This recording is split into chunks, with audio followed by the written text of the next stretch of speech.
Assalamualaikum warahmatullahi wabarakatuh. Saya Reza Ahmad Zahid mengucapkan congratulations untuk komunitas media Pondok Pesantren Jawa Timur.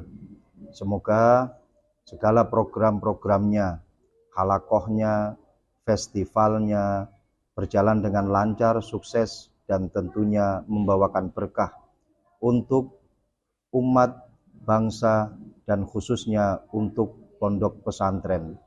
Sekali lagi congratulations, kedepankan nilai-nilai kepesantrenan dalam melakukan segala program-programnya dan selalu bersinergi antara media pondok pesantren satu dengan yang satunya. Insya Allah dengan kebersamaan kita akan selalu mendapatkan kekuatan dan tentunya keberkahan. Selamat kita bertemu di sana pada tanggal 22 Desember sampai tanggal 24 Desember 2022. Assalamualaikum warahmatullahi wabarakatuh.